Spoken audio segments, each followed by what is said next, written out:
Hello everybody, मैं Imtiaz Ahmed YouTube channel ITZ English में आपका स्वागत करता हूँ। वर्ब के इस सीरीज के अंतर्गत आज हम लोग वर्ब की एक और टाइप एक्सिलरी वर्ब के बारे में विस्तार से जानेंगे।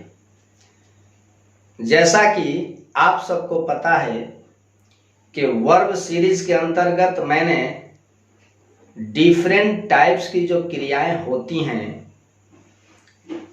उन क्रियाओं का एक एक करके मैंने आपको उसका डिस्क्रिप्शन, उसकी व्याख्या दी है। अब तक मैंने वर्ब की लगभग खास जो टाइप्स होती हैं उन क्रियाओं के बारे में मैंने आपको बताया, कभी फाइनाइट कभी non finite, transitive, intransitive, different types की क्रियाओं के बारे में मैं आपको बता चुका हूं। इस क्रम में हमने सीखा कि हमारा वर्ब खास तौर से दो प्रकार का हो जाता है। पहला होता है मेन वर्ब और फिर एक्सिलरी वर्ब। मेन वर्ब के जो टाइप्स होते हैं जैसे कि transitive, intransitive, finite, non finite, तो इन सब को हमने अब तक सीख लिया है। आज मैं इस पीरियड में आप लोगों को एक्सिलरी वर्ब के बारे में बताऊंगा। एक्सिलरी वर्ब, एक्सिलरी वर्ब हम इसको हेल्पिंग वर्ब भी कहते हैं, सहायक क्रिया, सहायक क्रिया। जैसा कि इसकी नाम से पता चल रहा है, सहायक क्रिया सहायता करने वाली क्रिया। लेकिन प्रश्न है कि किसकी? तो which helps to the main verb, मतलब ऐसी क्रिया जो मेन वर्ब की सहायता करती हो, जो मेन वर्ब की सहायता करती हो। किस मामले में?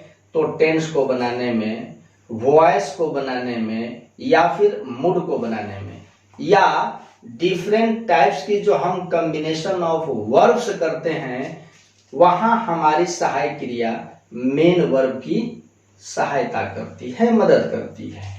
मतलब वह क्रिया सहायक क्रिया होगी जो मेन वर्ब को सपोर्ट करती हो, जो मेन वर्ब की मदद करती हो, है ना। अब ये आपकी सहायक क्रियाएं कितनी हो जाएंगी? तो आपकी टोटल सहायक क्रियाएं 24 हो जाएंगी। मैंने आपकी सुविधा के लिए सारी सहायक क्रियाओं को, सारी एक्सिलरी वर्ब्स को आपके सामने रख दिया है। Am, is, are, was, were, do, does, did, has, have, had. मैंने इनका एक सेक्शन तैयार किया है। अगला shall, will, can, may, should, would, could, might, must, need, dare, ought to, used to. आप ध्यान से देखो कि मैंने इनको दो फेज में कर लिया है ना। तो अब तक आपने समझा कि वह क्रिया सहायक क्रिया होगी जो मेन वर्ब की सहायता करती हो। ठीक है, अब एग्जाम्पल देखो आप। जैसे मुझे कहना हो कि मैं जा रहा हूं, मैं जा रहा हूं, तो अगर मैं कहूं कि आई गोइंग, तो काम नहीं चलेगा। अब गोइंग अगर मेन वर्ब है तो हमें इसको वर्ब टू बी से सपोर्ट देना होगा। मुझे क्या लिखना होगा? I am going. अब गोइंग आपका वर्ब है, मेन वर्ब है, और एम इसकी सहायता कर रहा है, यानी ये क्या है? एक्सिलरी वर्ब है। ठीक है, यानी कि जो मेन वर्ब की सहायता करती हो वह आपका एक्सिलरी वर्ब होती है। हमारी एक्सिलरी वर्ब दो तरह की हो जाती है। देखो उसको, एक्सिलरी वर्ब सहायक क्रियाएं जो हैं वो दो तरह की हो जाएंगी। एक होगा प्राइमरी एक्सिलरी, प्राइमरी एक्सिलरी, और इसकी दूसरी जो कैटेगरी होगी वह होगा मोडल एक्सिलरी। अब सवाल बनता है कि प्राइमरी एक्सिलरी हम किसको कहेंगे और फिर मॉडल एक्सिलरी किसको कहेंगे। तो प्राइमरी एक्सिलरी का मतलब, प्राइमरी एक्सिलरी इसका मतलब हुआ कि ऐसी सहायक क्रिया जो मेन वर्ब भी बने, मेन वर्ब भी बने और एक्सिलरी वर्ब भी बने, यानी कि जिसमें दोनों फंक्शन हो। अगर जरूरत हुई मेन वर्ब बनने की तो वह सहायक क्रिया मेन वर्ब बन जाए, और फिर अगर जरूरत हुई सहायक क्रिया बनने की तो फिर वह सहायक क्रिया बन जाए। अगर इस तरह का उसका बिहेव है, कैरेक्टर अगर ऐसा है, तो फिर वह एक्सिलरी जो है प्राइमरी एक्सिलरी हो जाएगी। माने वैसी सहायक क्रिया जो मेन वर्ब भी बने और सहायक क्रिया भी बने, दोनों फंक्शन करे, वह हमारी प्राइमरी एक्सिलरी होती है ना। जैसे मैं एक वर्ब रख के एग्जाम्पल के तौर पे आपको समझाऊं कि आई हैव अ काउ, मेरे पास एक गाय है।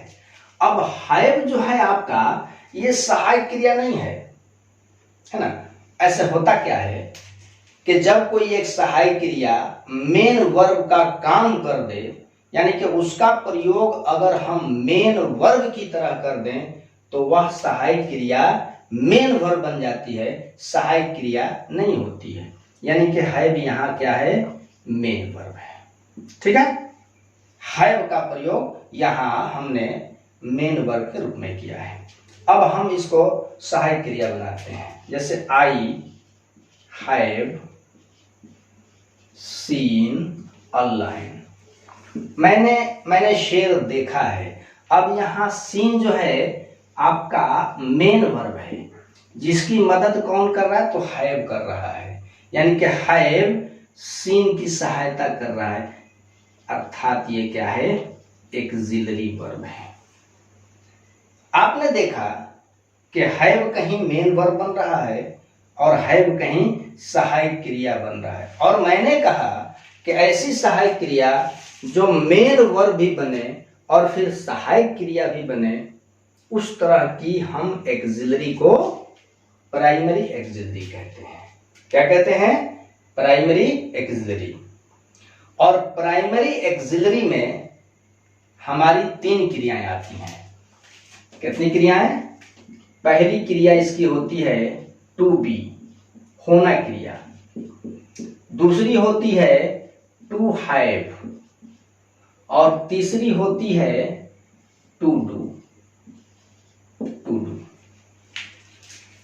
अब हम टू बी से 5 क्रियाएं बना लेते हैं फाइनाइट सेक्शन में। एम, इज, आर, वाज, वर। ये एम, इज, आर, वाज, वर ये आपकी टू बी क्रियाएं हैं। ये कहां से बनी है, टू बी से। डू, डज, डिड ये फाइनाइट क्रियाएं हैं किसकी, तो वर्ब टू डू की। यानी कि वर्ब टू डू की 3 क्रियाएं, डू, डज, डिड। ये किससे बनी है, तो वर्ब टू डू से। हैज, हैव, हैड ये तीनों क्रियाएं वर्ब टू हैव से बनी है, टू हैव से। अब ये टोटल कितनी है, तो इनकी टोटल संख्या है 11। अब ये जो आपकी 11 सहायक क्रियाएं हैं, ये 2 तरह का फंक्शन करती हैं। कभी मेन वर्ब बनती हैं और कभी सहायक क्रियाएं बनती हैं। यानी कि ये हमारी क्या है, तो ये हमारी प्राइमरी एक्सिलरी है। ठीक है, अब इनके किरदार कुछ अलग अलग हैं।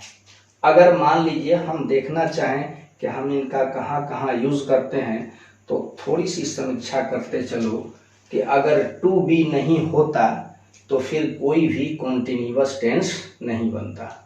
अगर टू बी नहीं होता तो फिर हमारी पैसिव क्रिया नहीं बनती। टू हैव नहीं होता तो जहां हम पोजीशन शो करते हैं वर्ब से, जैसे I have a cow, have से पोजीशन, ये पोजीशन शो नहीं होता। टू हैव अगर नहीं होता तो फिर कोई भी प्रेजेंट परफेक्ट होता या पास्ट परफेक्ट टेंस हो या फ्यूचर परफेक्ट टेंस हो, ये नहीं बनता। अगर वर्ब टू डू नहीं हो तो प्रेजेंट इंडेफिनिट और पास्ट इंडेफिनिट टेंस नहीं बनता। एक्सिलरी वर्ब का दूसरा जो टाइप होता है वह होता है मॉडल एक्सिलरी। मॉडल एक्सिलरी का मतलब कि ऐसी सहायक क्रिया जो केवल और केवल सहायक क्रिया बने, कभी मेन वर्ब नहीं बने, means which is used only as a helping verb. क्या बनेगी ये? केवल ये हेल्पिंग वर्ब बनेगी, हेल्पिंग वर्ब, है ना। कभी भी ये आपका मेन वर्ब नहीं बनेगी। तो जिस सहायक क्रिया के अंदर केवल हेल्पिंग वर्ब बनने की फितरत हो, यानी कि जो हमेशा हमेशा सहायक क्रिया बनती हो, वह आपका मॉडल कहलाती है ना। ध्यान रखना है कि इन सहायक क्रियाओं का प्रयोग हम कभी भी मेन वर्ब के रूप में नहीं कर सकते हैं। एक एग्जांपल ले लो, मैं कैन रख लेता हूं। आपको पता है कि कैन का प्रयोग हम एबिलिटी को शो करने के लिए करते हैं, क्षमता दर्शाने के लिए करते हैं। जैसे मैं कहूँ एग्जाम्पल के तौर पे, मुझे समझाना है कि किस तरह से कोई एक सहायक क्रिया सिर्फ और सिर्फ सहायक क्रिया बनती है, किस तरह से वह मेन वर्ब नहीं बनती है। समझो example, I can lift this box. मैं यह बॉक्स उठा सकता हूं, मैं यह बॉक्स उठा सकता हूं। अब आप ध्यान से देखो कि यहां कैन लिफ्ट ये क्रिया है और इस वर्ब के अंदर दो तरह की क्रियाओं का अर्थ विद्यमान है। पहला तो लिफ्ट है, उठाना, और उठाना के अंदर एक कैन, सकना, उठा सकता हूं, यानी कि उठाने के अंदर उठाने की क्षमता यानी कि कैन, उठा सकता हूं यानी कि उठाना और सकना। तो एट ए टाइम वर्ब के साथ दो क्रियाएं, एक उठाना और उठाने के अंदर सकना। अब अगर मैं कहूं कि कैन को हटा लिया जाए और फिर उठाने के अंदर की जो क्षमता है वो दिख जाए, तो बताओ दिख रहा है? आई लिफ्ट दिस बॉक्स, मैं यह बॉक्स उठाता हूं। अब यहां ये क्रिया आपकी आदत शो कर रही है, हॉबी, यानी कि क्षमता इस वर्ब से गायब हुआ। अब मैं कर लेता हूं क्या कि कैन रख लेता हूं और लिफ्ट हटा लेता हूं। अब आप देखो कि कैन मेन वर्ब बन सकता है कि नहीं बन सकता है। आई कैन दिस बॉक्स, बताइए कुछ मतलब हुआ? नहीं हुआ। इसका मतलब है कि वर्ब के साथ में कैन भी हो और फिर लिफ्ट भी हो, और कैन और लिफ्ट का मतलब एबल टू लिफ्ट, ठीक है। यानी कि कैन सहायक क्रिया बन रहा है, मेन वर्ब नहीं बन रहा है, और सहायक क्रिया के रूप में लिफ्ट को कोऑपरेट कर रहा है। शायद आपकी समझ में बात आ गई हो कि ऐसी सहायक क्रिया जो हमेशा हमेशा सहायक क्रिया बने, जो कभी मेन वर्ब नहीं बने, वह हमारी मॉडल कहलाती है। और टोटल सहायक क्रियाएं हमारी कितनी हैं? 24 हैं, 24। इनमें से 11 जो हैं प्राइमरी एक्सिलरी हो जाती हैं। जैसे कि ये जो बॉक्स है, इनमें सारी प्राइमरी एक्सिलरी जो 11 होती हैं मैंने दर्शा दिया है। बाकी जो आपकी 13 बच जाती हैं, जैसे कि सेल, विल वगैरह वगैरह और यूज टू, ये सब की सब आपकी मॉडल्स हैं। इनका प्रयोग हम केवल और केवल सहायक क्रिया के रूप में करते हैं। ये कभी भी मेन वर्ब नहीं बनती हैं, है ना। लेकिन आगे चलोगे तो हमारा एक चैप्टर होगा मॉडल्स, जहां हम 1 बाय 1 हर एक मॉडल का यूज सीखेंगे। इसलिए सीखेंगे कि एक मॉडल का प्रयोग अनेक अर्थों में होता है। ठीक है। अब तक आपने मेरे चैनल को सब्सक्राइब नहीं किया है तो प्लीज़ आप मेरे चैनल को सब्सक्राइब कीजिए, वीडियो को शुरू से आखिर तक देखिए, अपनी विचारधारा मुझ तक पहुंचाइए, स्पष्ट कमेंट कीजिए कि वीडियो के अंदर क्या आपको अच्छा लगा और क्या नहीं होना चाहिए। साथ ही साथ लाइक और शेयर कीजिए। आपकी लाइक और शेयर मेरे अंदर एनर्जी उत्पन्न करती है और मैं इस एनर्जी के सहारे आपके लिए कुछ करता रहता हूँ। फिर मिलता हूँ मैं अगली पीरियड में, तब तक के लिए खुदा हाफिज़।